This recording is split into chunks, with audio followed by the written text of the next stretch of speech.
예수님께서 최후의 만찬 때 이런 말씀을 하셨습니다. 나를 기념하여 이것을 행하라.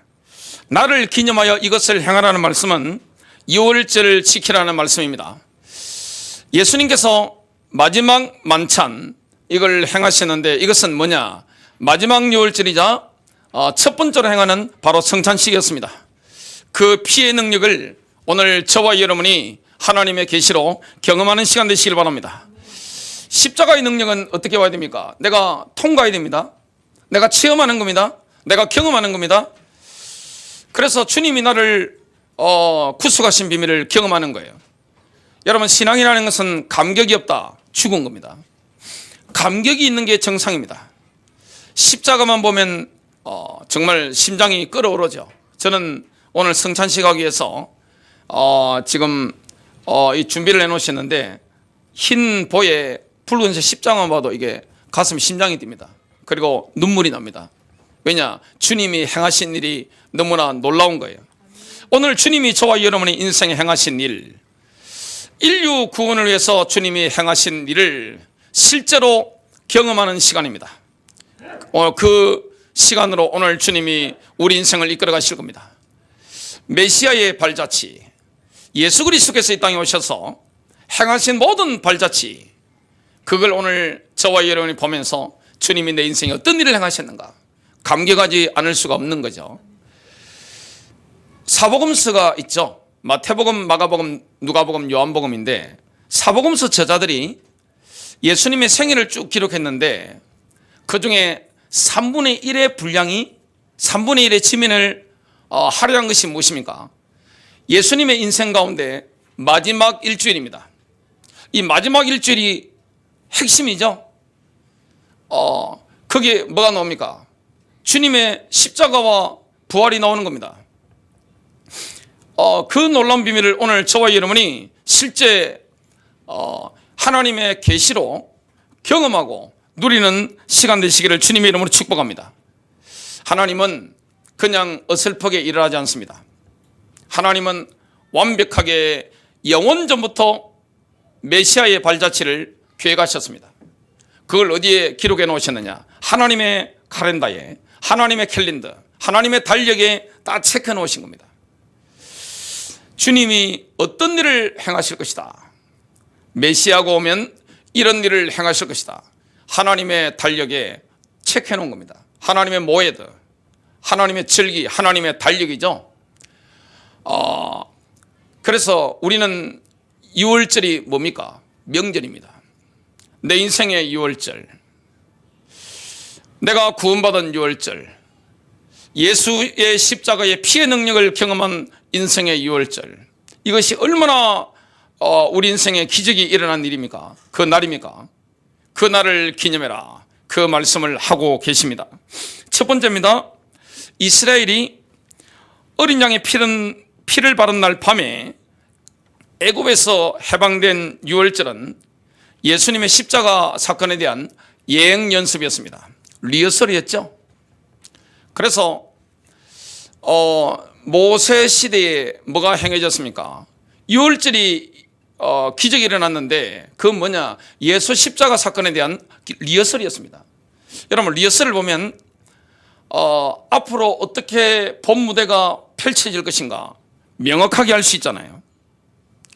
리허설을 이스라엘 백성들은 몇 년 동안 했느냐? 모세 시대로부터 약 1500년 정도 리허설을 해마다 하게 된 겁니다. 하나님은 언제 6월절을 단행하셨습니까? 요셉 시대가 아니에요. 요셉이 얼마나 이집트 백성들에게 은혜를 끼쳤습니까? 파라오의 아버지였습니다.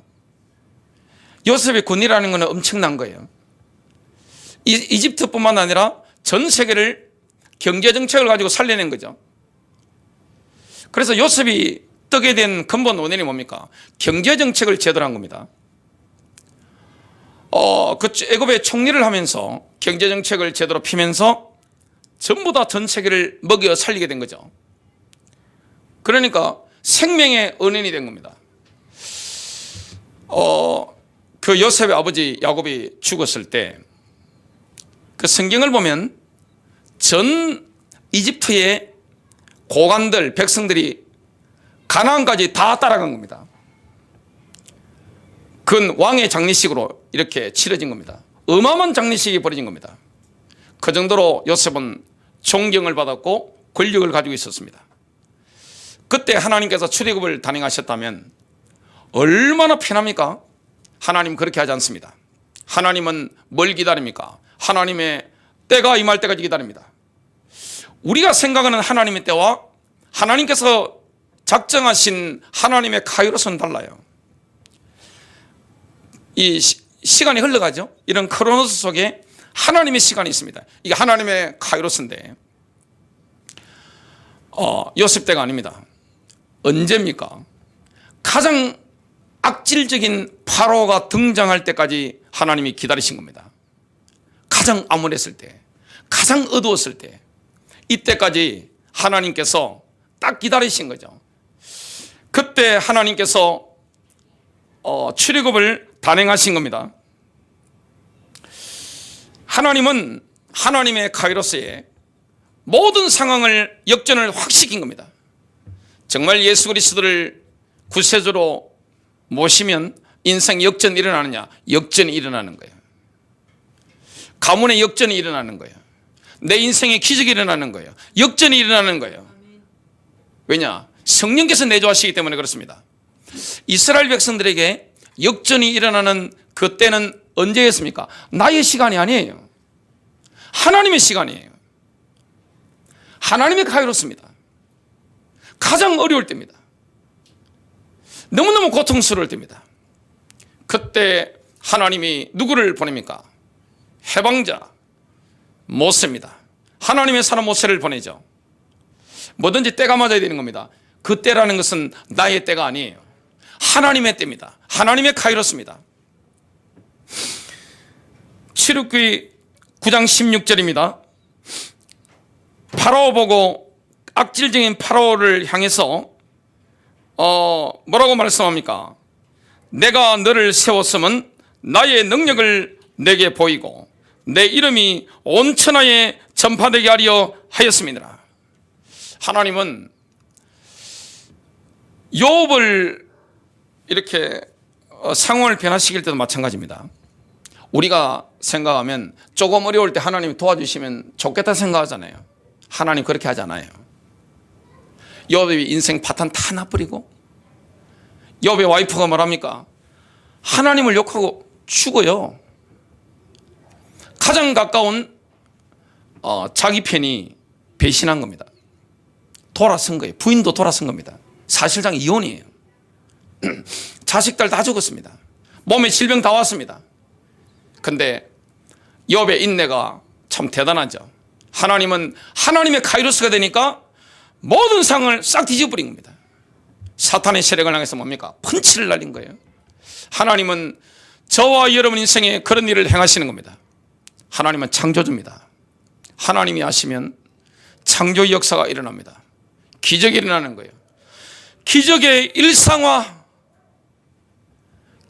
일상화는 하나님의 사람들에게 당연한 겁니다. 우리는 몸이 좀 아파도 연약해지잖아요. 근데 우리 몸에 치유의 능력이 일어나는 거 한번 보세요. 얼마나 놀라운 능력이 일어납니까?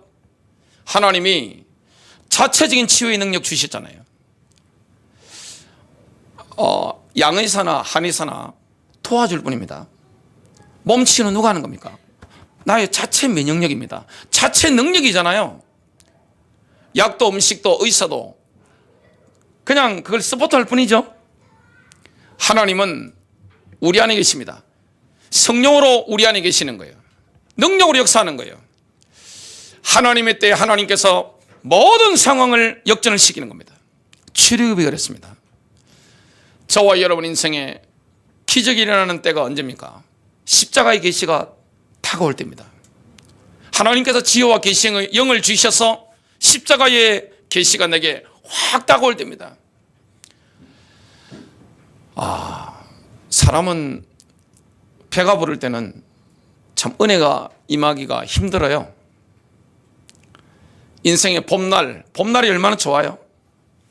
그리고 인생의 가을도 참 좋죠. 그때는 십자가를 경험하기가 참 힘들어요. 주로 언제 경험합니까? 인생의 겨울, 쓰라림을 경험할 때, 내가 아플 때. 대한민국은 고3이라는 제도가 있죠. 입시가 얼마나 힘듭니까? 여러분 고3 입시생들이 있으면 머리 감을 때 보면요, 머리숱이 많이 빠져 있습니다. 요즘 대학생들 얼마나 힘들어요. 대학생들 키워보세요. 머리 많이 빠집니다. 청년들 참 머리카락 많이 빠집니다. 30, 40대 얼마나 힘들어요. 노후 준비한다고. 5, 60대 얼마나 힘들어요. 60, 70대 얼마나 외로워요. 80대가 얼마나 힘들어요. 그 어려울 때 누구를 만납니까? 십자가를 경험하는 거예요.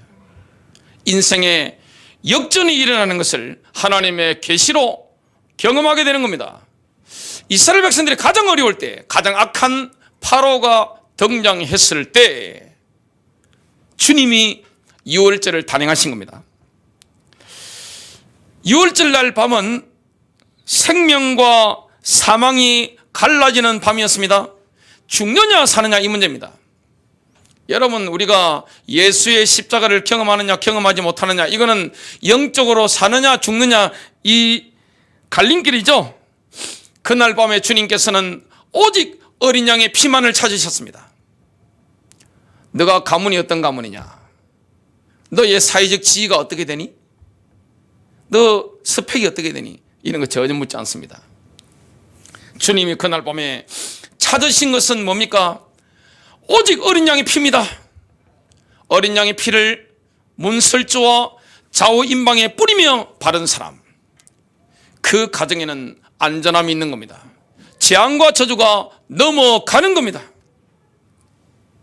출애굽기 12장 12절부터 13절입니다. 내가 그 밤에 애굽 땅을 두루 다니며 사람이나 짐승을 막론하고 애굽 땅에 있는 모든 처음 난 것을 다 치고 애굽에 있는 모든 신을 내가 심판하리라. 나는 여호와라. 내가 애굽 땅을 칠 때 그 피가 너희가 사는 집에 있어서 너희를 위하여 표적이 될지라. 내가 피를 볼 때에 너희를 넘어가리니 재앙이 너희에게 내려 너희를 멸하지 아니하리라. 각 가정의 아버지는 어린 양을 잡아서 그 피해를 대야에 담았습니다. 그 대야에서 온 가족이 사는 그 집으로 옮겨서 뿌리고 발랐죠. 재앙이 그날 밤에 완벽하게 넘어갔습니다. 그날 밤에 어떤 일이 일어났습니까? 여러분, 그날 밤에 어린 양의 피의 증거를 붙잡았던 그날 밤에 이스라엘은 노예 백성에서 세계 최고의 강대국 군대가 됐습니다. 우리에게 그런 일이 일어난 거예요. 예수의 피의 증거가 있는 사람은 사단의 노예에 있다가 지금 어떻게 됩니까? 영적으로 그리스도의 군사가 된 겁니다. 엄청난 강력한 인물이 된 거예요. 옛날에는 사단에게 눌려 살았죠. 그리고 우리가 애국 같은 세상의 종로로 됐습니다. 우리는 이 세상에서 자유함을 받은 사람이에요. 사단의 권세에서 완전히 빠져나온 사람이에요. 마귀의 법이 우리를 지배하지 못합니다. 운명이 우리를 지배하지 못하는 거예요. 우리는 하나님의 법을 따라 사는 새 언약의 백성으로 건진받은 겁니다. 그리고 군대가 된 겁니다.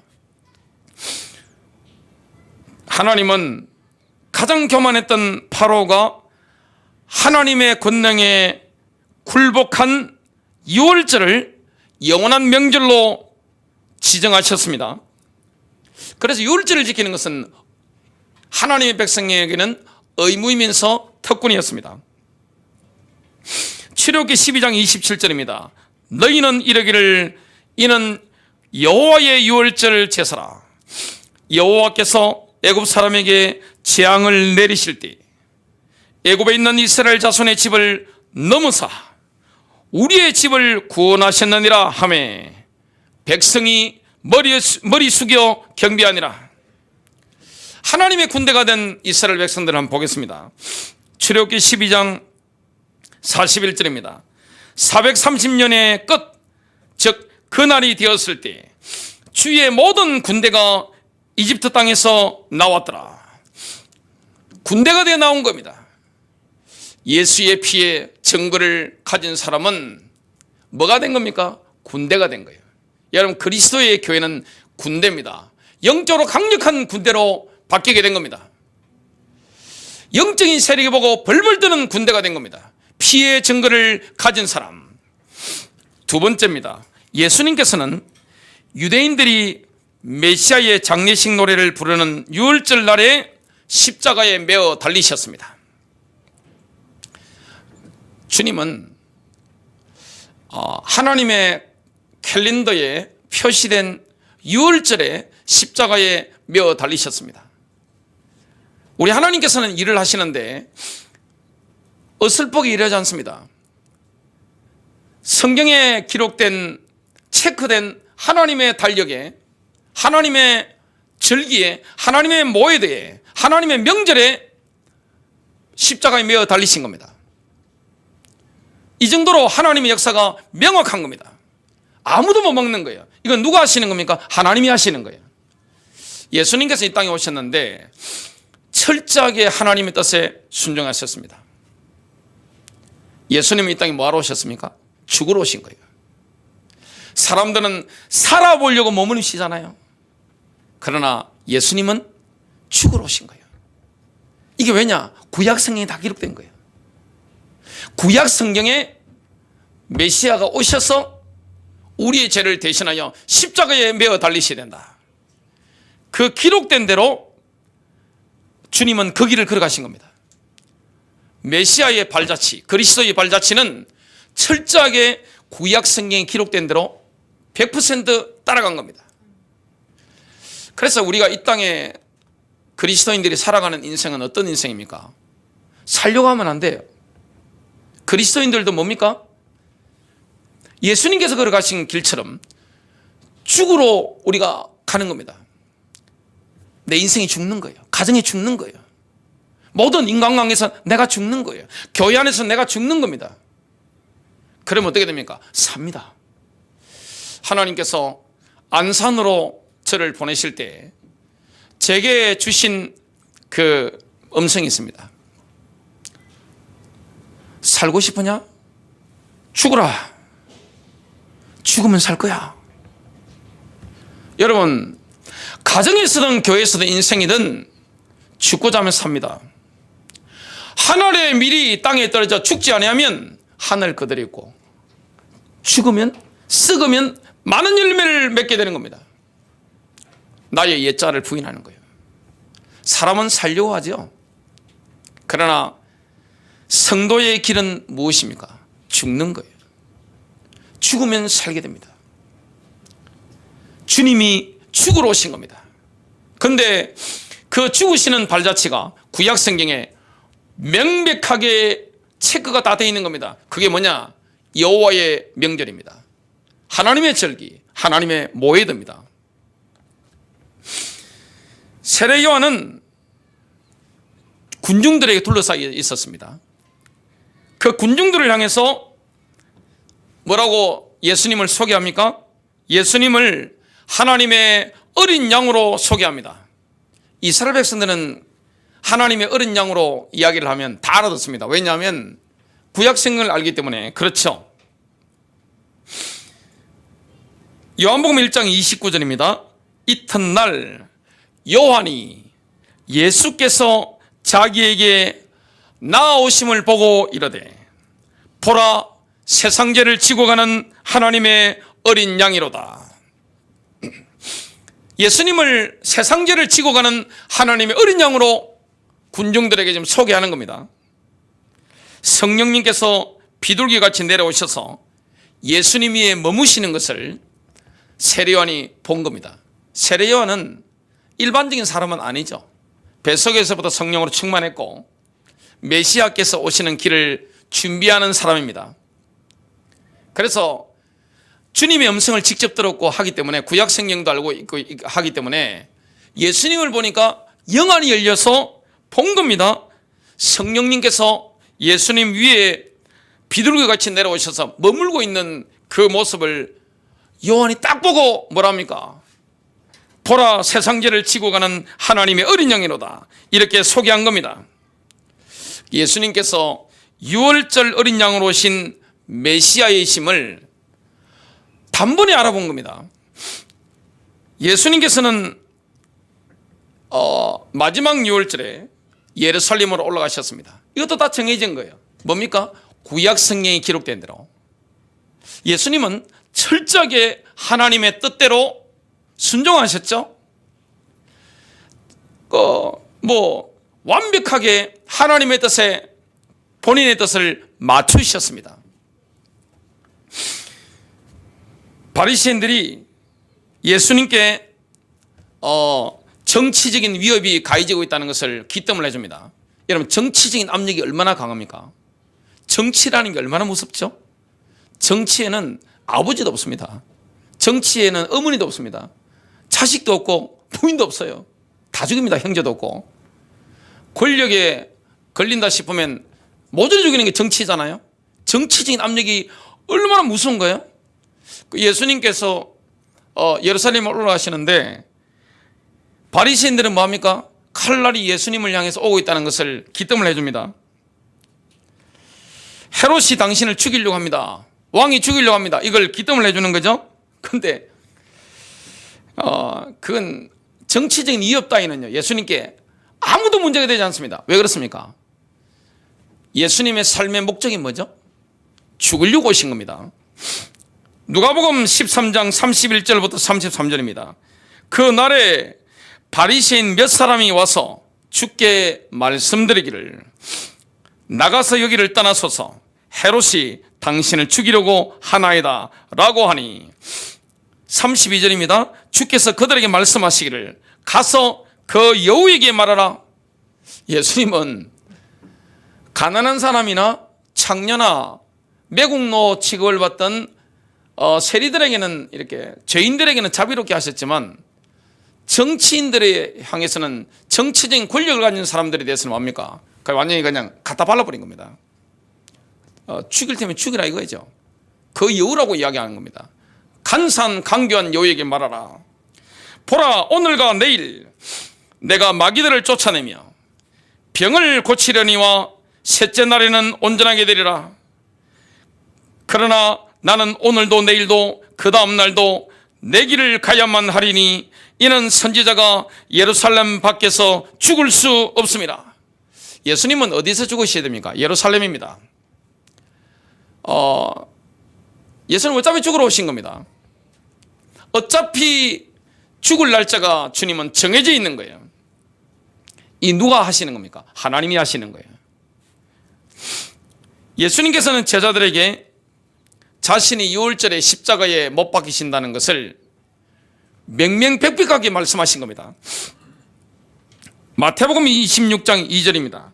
너희가 이틀 후면 6월절인 것을 아나니 그러면 인자가 넘겨져 십자가에 못 박히리라고 하시더라.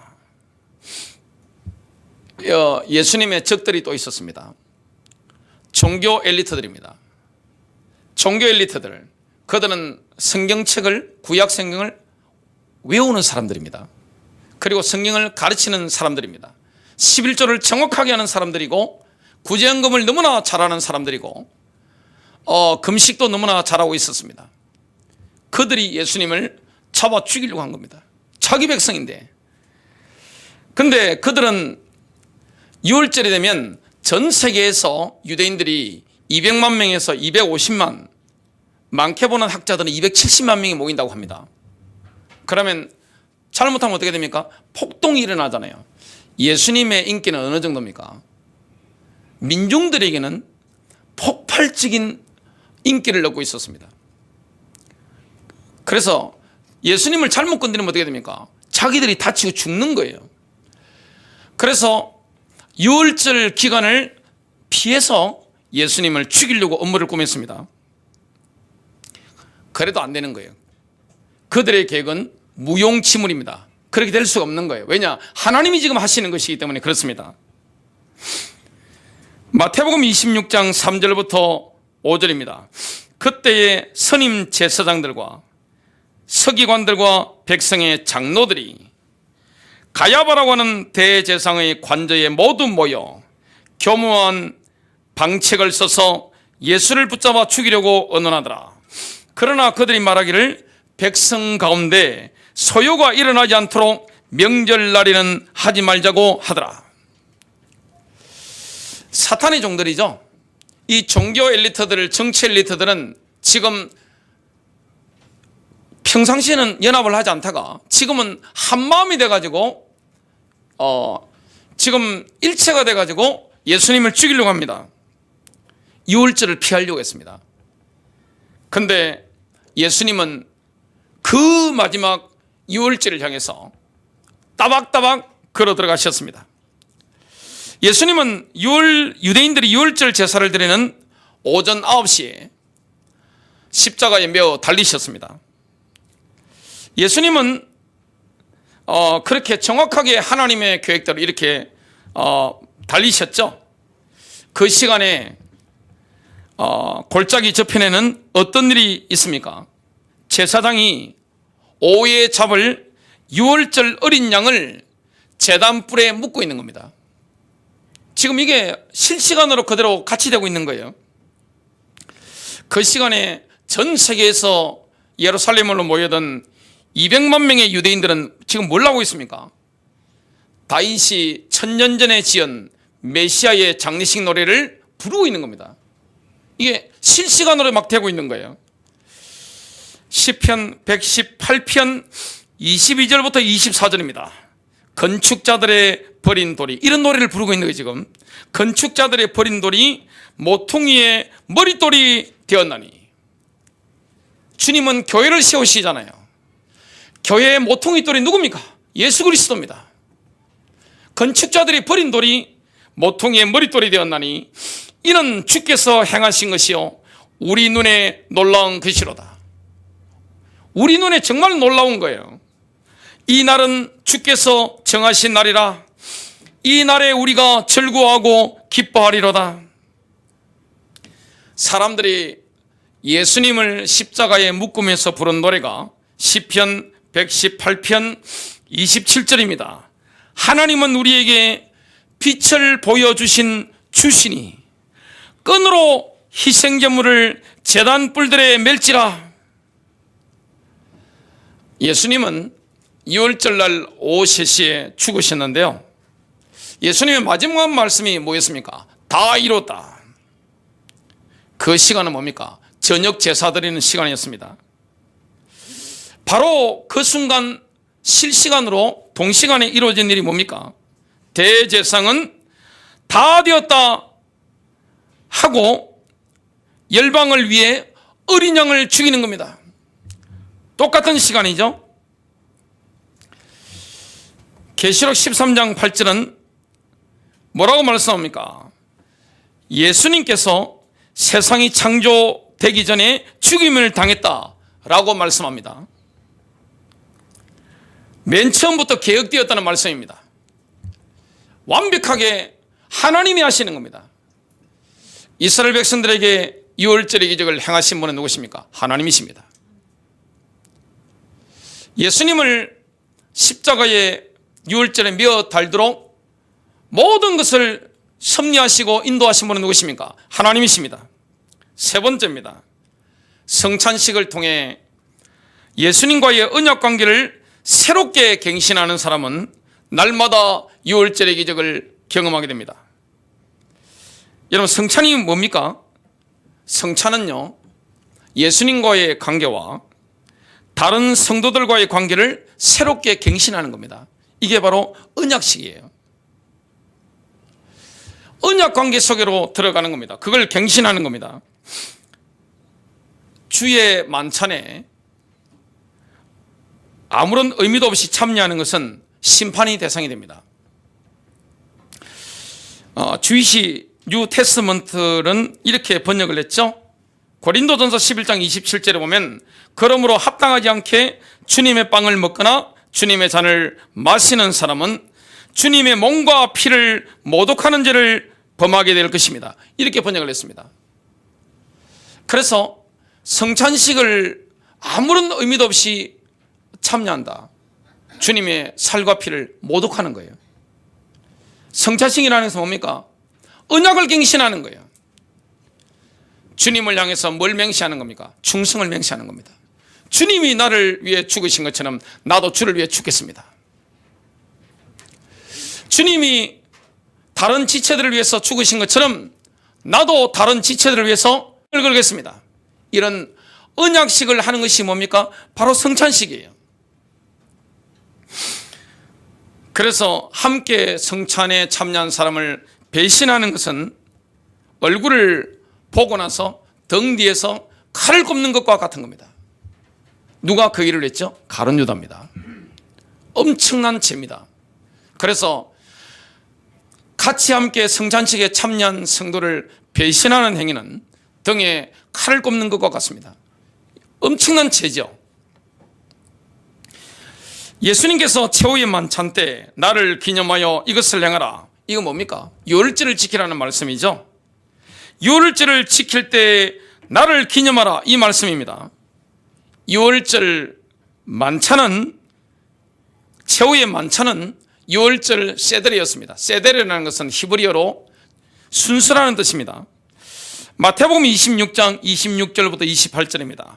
받아서 먹으라, 이것은 내 몸이니라 하시고, 또 잔을 가지사 감사 기도하시고 그들에게 주시며 이르시되 너희가 다 이것을 마시라. 이것은 제 사함을 얻게 하려고 많은 사람을 위하여 흘리는 바 나의 피, 곧 언약의 피니라. 예수님께서 제자들과 함께 나눈 포도주 잔은 한 잔이 아니었습니다. 합계 4잔이었습니다. 첫 번째 잔은 거룩함의 잔이라 부릅니다. 출애굽기 6장 6절 상반절입니다.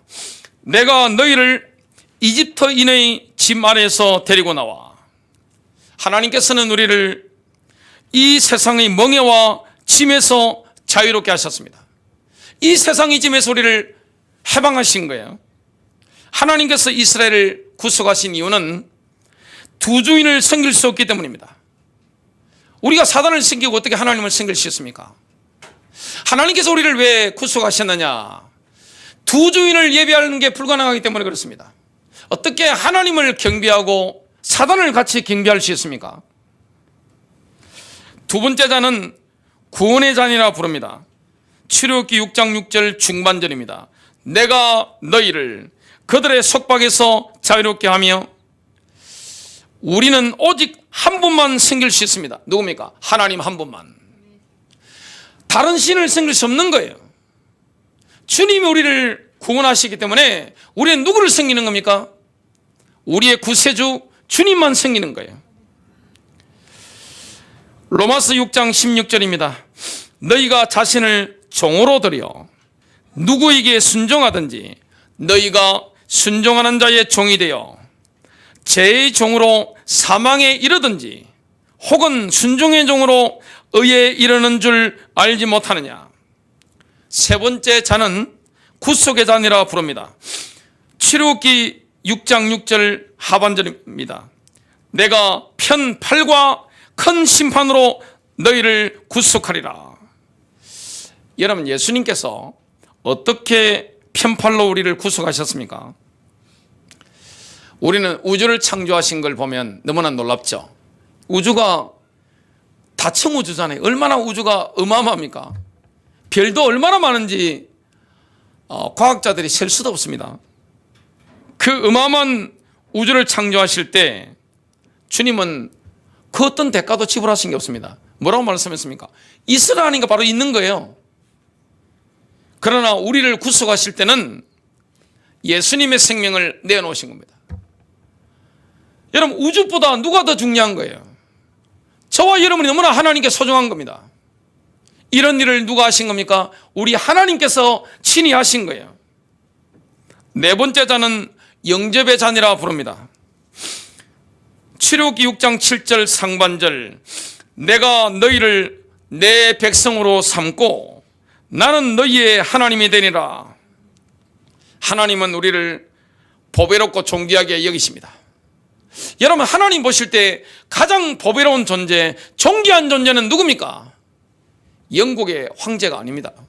미국 대통령이 아니에요.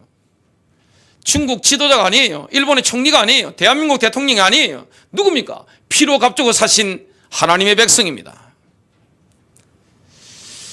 오늘 주님과의 언약적인 관계를 갱신하는 성찬식에 참여하는 하나님의 백성을 주님이 보배롭게 보시는 겁니다.